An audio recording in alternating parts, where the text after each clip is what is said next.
Mulai dari venue rusak dan konsumsi kurang layak, munculkan dugaan penyelewengan dana PON Aceh Sumatera Utara yang telan biaya hampir 4 triliun rupiah. Klarifikasi ke KPK terkait jet pribadi yang dinaiki Kaisang dan sang istri kini memunculkan tanya, benarkah sekadar nebeng?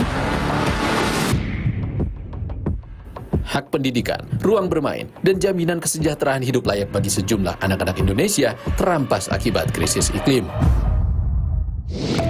Halo saudara, selamat datang di 60 Menit Special Report, membuka mata, mengungkap fenomena. Bersama saya Ihsan Sitorus, kita langsung ke sorotan pertama. Mulai dari venue yang rusak dan tak siap, konsumsi yang dinilai tak layak, hingga sportivitas di lapangan jadi sorotan pada penyelenggaraan PON ke-21. Dugaan penyelewangan pun mencuat pada Pekan Olahraga Nasional di Aceh dan Sumatera Utara yang menelan biaya hampir 4 triliun rupiah.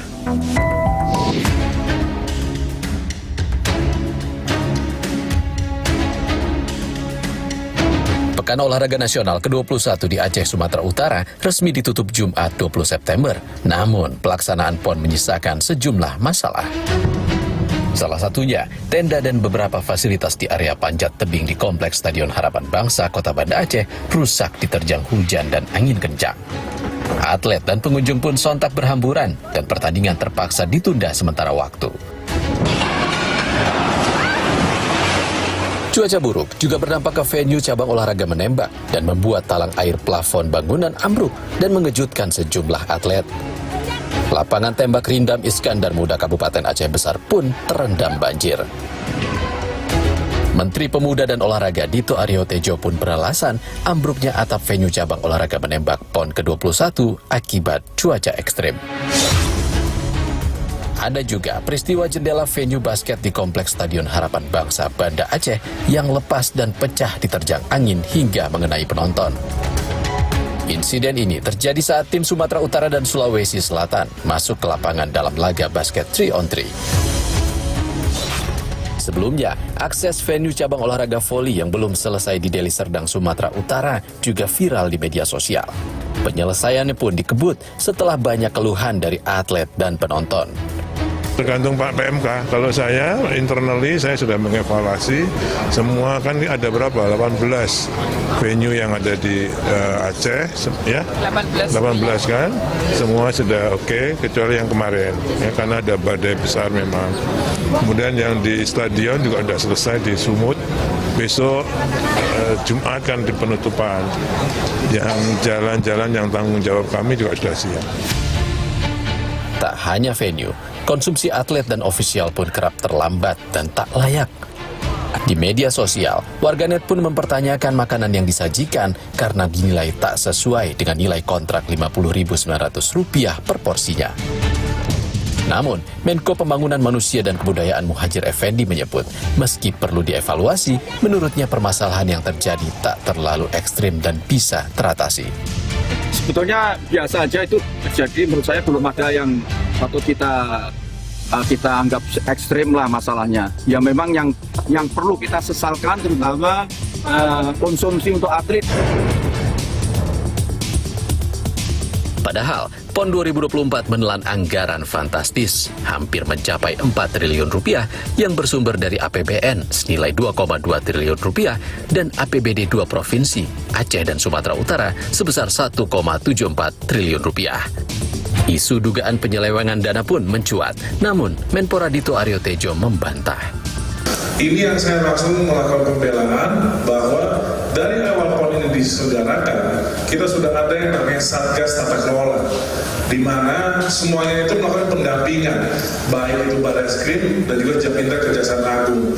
Jadi itu yang saya ingin sampaikan ke masyarakat, bahwa ini jangan langsung dituduh ada yang penyelewengan atau ada yang korupsi, karena ini semua tim, itu ada tim pendampingnya.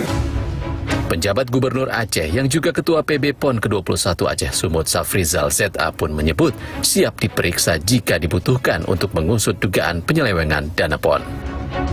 Oh siap, kami salah satu misinya di 4 sukses penyelenggaraan, sukses prestasi, sukses ekonomi bagi rakyat masyarakat yang bergerak sepanjang PON ini. Yang terakhir kami sukses administrasi. Yang dikatakan bahwa ada ini ya, nanti diperiksa saja. Kalau beberapa yang dikatakan korupsi makanan, kami belum bayar, 0 pembayaran kami. Dan akan saya bayar setelah diaudit. Ya, jadi korupsinya belum gitu ya, karena belum saya bayar. Mantan penyidik KPK Yudi Purnomo menyebut indikasi korupsi bisa ditelusuri mulai dari tahapan kontrak kerja hingga pelaksanaan PON digelar. Semua tentu ada kontrak kerjanya dengan perusahaan-perusahaan yang mengerjakan. Semua pasti ada tahapan-tahapannya, baik tahapan pekerjaan proyek, ya, maupun juga tahapan pembayarannya dan juga pelaksanaannya. Inilah yang nanti akan dilihat. Menurut saya, apakah ini ada dugaan korupsi dan sebagainya, memang masih sumir, ya. Tetapi, ya, outputnya sudah bisa kita lihat, ya. Nah, apakah kemudian ini menyeluruh, ya, sebagian atau ternyata hanya sebagian kecil saja, ya, dari venue ataupun logistik yang bermasalah, yang nantinya itu akan bisa diungkap.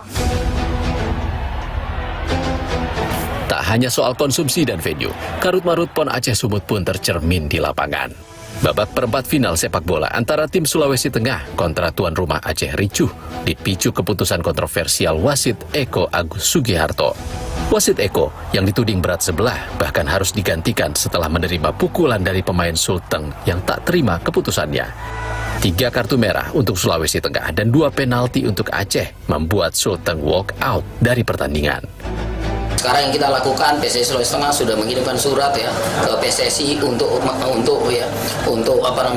menota keberatan terhadap hasil pertandingan. Kami tidak menerima dan kami meminta PSSI untuk mengevaluasi. Dan kami juga meminta bahwa PSSI meyakinkan betul bahwa apakah pertandingan ini layak atau tidak. PSSI pun membentuk tim investigasi untuk menyelidiki kasus ini, termasuk memberikan sanksi berat kepada pemain yang melakukan pemukulan dan kepada wasit yang diduga tak adil memimpin pertandingan. Kemarin kami sudah berangkat, beberapa anggota termasuk saya hari ini pulang, yang langsung diketuai oleh Pak Ali Mukartono. Tim investigasinya hari ini sampai dengan besok lusa bekerja, dan mudah-mudahan secepat mungkin tim investigasi akan membuat laporan kepada Ketua Umum yang nanti Ketua Umum akan menyampaikan hasilnya termasuk sanksi yang akan diberikan. Di cabang tinju, wasit Royke Wane juga dinonaktifkan usai keputusan kontroversialnya memenangkan petinju tuan rumah Sumut Joshua Juan Vargas atas petinju Lampung Rusdianto. Padahal, pukulan Rusdianto berulang kali menghasilkan poin hingga menjatuhkan Joshua. Wasit dianggap menguntungkan tuan rumah hingga beberapa kali memunculkan protes dari pihak Lampung hingga pelatih Lampung melemparkan kursinya sebagai bentuk kekecewaan. Namun, panitia cabang olahraga tinju menilai ada pukulan yang melanggar dari atlet Lampung Rusdianto. Kajian pukulan dari Lampung itu adalah pelanggaran, memukul di belakang. Dan efeknya, petinju yang kena pukul dibawa ke rumah sakit dan ada catatan medis tentang backhand di belakang. Nah, hal-hal seperti itulah yang kita harus pahami, semua pelatih harus mengerti. Pelatih tidak usah lagi curiga sekarang, tidak perlu. Tanpa pelatih komplain, semua wasit hakim yang tidak menjalankan kinerjanya dengan baik dan benar sesuai aturan, kita suspend. Tanpa dikomplain siapapun. Sederet kontroversi penyelenggaraan PON Aceh Sumut 2024 dinilai merugikan atlet muda. Pengamat olahraga Mahfudin Nigara menyebut indikasi kecurangan dalam PON berulang kali terjadi tahun ke tahun. Padahal seharusnya praktik curang dapat diminimalisir dengan kemajuan teknologi seperti VAR atau Video Assistant Referee. Jadi yang begini biasa terjadi, tetapi memang karena nggak viral karena waktu itu belum ada medsos. Yang pertama, yang waktu itu belum ada VAR. Sekarang pertandingan semua ada VAR, bisa dilihat. Jadi menurut saya kalau ada wasit melakukan sesuatu kesalahan, saya kira kebodohan yang sangat luar biasa kalau dia melakukan itu. ya karena ada VAR-nya gitu. Sama di tinju begitu juga gitu. Terus sekarang ini teknologi udah tinggi, jadi kita nggak bisa bercanda-bercanda lagi. Kalau zaman dulu ya biasa terjadi yang gini-gini. Jadi menurut saya pengaturan hasil pertandingan tinju kah, sepak bola kah, masih tetap akan terjadi. Tapi sekarang yang mesti diamati bahwa dunia ini sekarang udah canggih.